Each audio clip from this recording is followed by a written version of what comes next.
You ask me to explain why. I am afraid of a draught of cool air.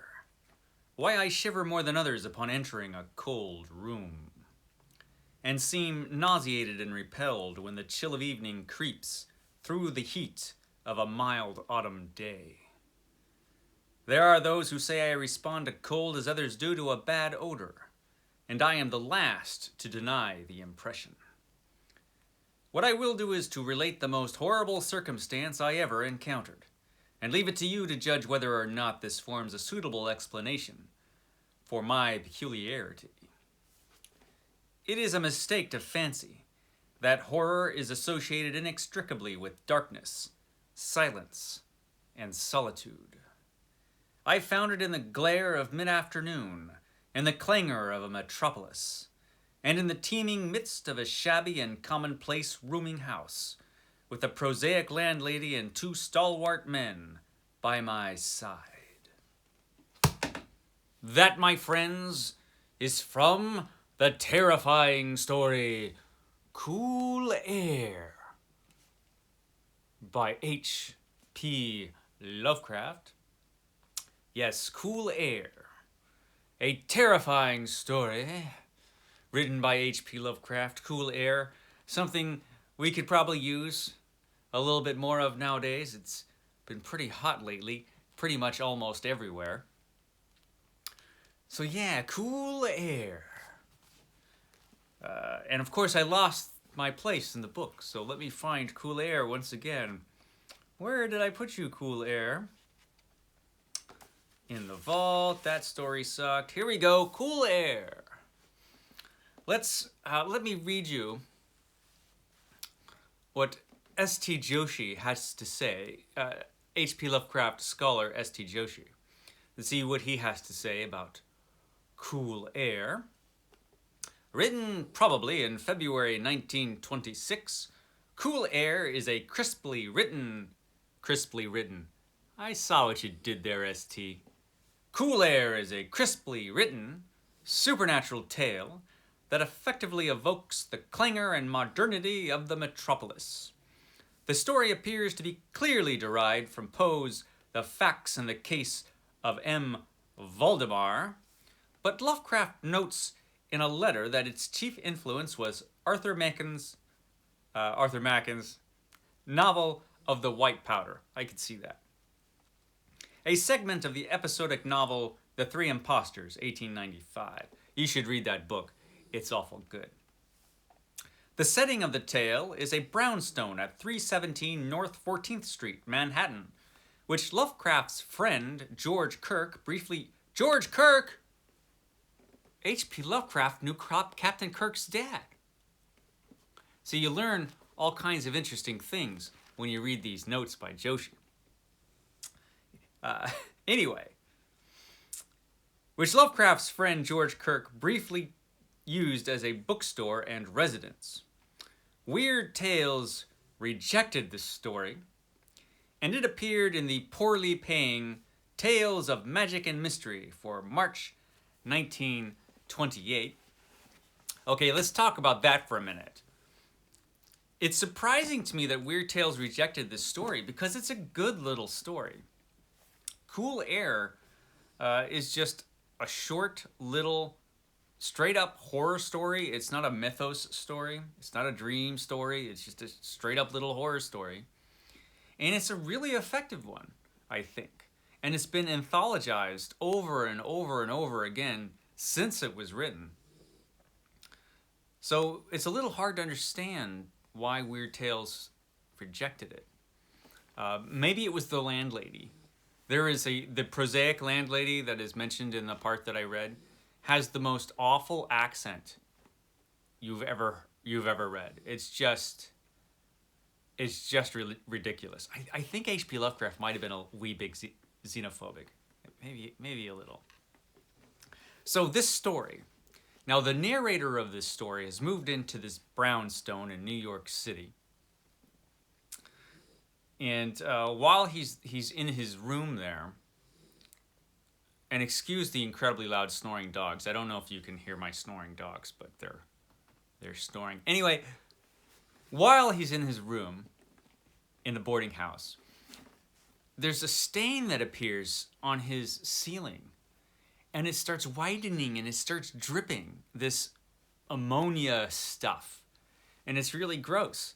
So he goes out and he talks to the landlady about it. And he says, like, what's this gross stuff that's dripping from my ceiling? And it turns out it's from an air conditioning unit that this guy, Dr. Muniz, has upstairs. And the landlady tells him about it. "Dr. Munoz," she cried as she rushed upstairs ahead of me. "He have spill his chemicals." Spill, S-P-E-E-L. His chemicals.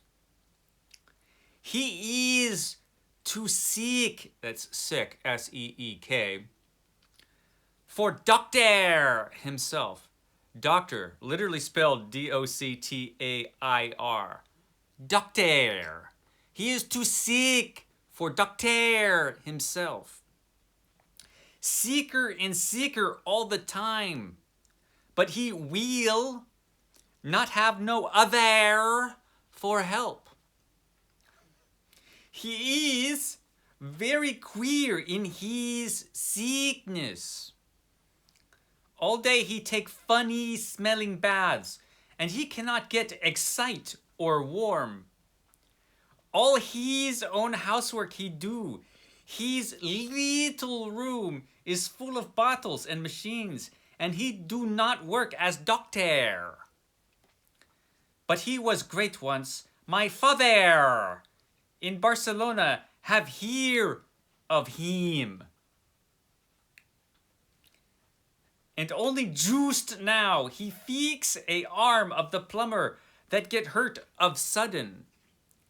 He never go out, only on roof. And my boy Esteban, he bring him his food and laundry and medicines and chemicals. My God! That would be God spelled G-A-W-D.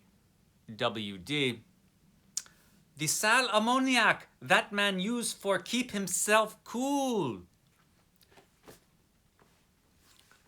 Yeah, so that accent's a little tough to take. Fortunately, we don't get a ton of the landlady in this story, but I guess that was enough. So I'm going to translate that for you. So apparently this Dr. Muniz guy lives upstairs. He's a doctor. He's very sick. And in order to survive, he needs to keep himself very, very cool. So his apartment is cooled down by this ammonia air conditioning unit because he's got to keep the place in the mid to low 50s, apparently. Well, one day our narrator has a heart attack. And he's like, damn, I'm having a heart attack. Oh, I remember there's a doctor upstairs. So he literally kind of crawls upstairs while having a heart attack, which is, you know, pretty impressive in itself. And he collapses at the doctor's door and bangs on the door. He's like, oh, help me, I'm having a heart attack. And Dr. Munoz opens the door, sees him on the floor there, drags him in, and gives him medicine or something. He does something that, like, cures him instantly. Cures him from his heart attack. And so he becomes friends with the doctor. Now, the doctor's pretty classy guy, Dr. Muniz. Always well dressed, well kept. His place is really, really cold though. But this guy, he feels grateful to Dr. Muniz for helping him out. So he becomes his friend and he starts helping him out with things. He'll buy him groceries and stuff. But over time, the doctor is starting to get worse and worse from whatever his mysterious illness is. And he starts to really kind of fall apart, sort of. He just is really getting just worse and worse all the time. Kind of disturbing what's happening to this doctor. And wouldn't you know it, one day, on a very hot day, the air conditioning unit breaks down. Which is, of course, a disaster. Because, you know, he needs this to stay alive. And he's had to get things colder and colder as time has gone on, because he's kind of just getting worse, this doctor. So he needs this air conditioning unit fixed. So our narrator is like, okay, I'll go out and I'll find you a mechanic somewhere who can get this fixed. So he goes out, because, you know, it's back in the day. They didn't have phones. They couldn't just, like, Google ammonia air conditioner repair people to come over and fix your air conditioning unit. He actually had to go out because he didn't even have a phone in the house. So I had to go out and try to find this a mechanic to work on his air conditioning unit. And it takes him a while. And so while he's gone, he hired somebody to come and bring ice to the doctor, because what the doctor was going to do to stay cold is hang out in the bathtub and just pour ice on himself. And so stay in a bath of ice water. But something happens. The guy who's bringing the ice sees one look at Dr. Muniz and takes off because he's just awful looking. And I kind of want to spoil the ending, you know. But you probably already know how it ends. It doesn't end well for the doctor. It takes a long time to bring these mechanics back. And as you saw in the little bit I read, what our narrator sees when he gets back is horrifying. So what happens to the good doctor is a terrifying, ghastly thing, as you would expect from a short little story like this. Now, what this mysterious illness is that the doctor has, you do find out. And it is indeed a ghastly, horrible thing. You probably, if you haven't even figured it out from me talking about this story, you will probably figure it out just from reading. S.T. Joshi kind of gave it away in the note there that this was inspired by the facts in the case of M. Valdemar. Kind of gave it away there. But just in case you haven't read that story, I won't spoil it. But it's an effective little story. It's the kind of story that would make a good little episode of some anthology horror series. In fact, it's been filmed a couple times. There was a movie, Necronomicon, from the 80s that was an anthology movie kind of based on Lovecraft and Lovecraft's work. And one of the stories in that anthology film was based on Cool Air.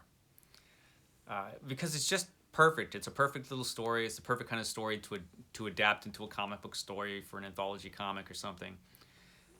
And of course, it's been anthologized over and over because it is such an effective little story.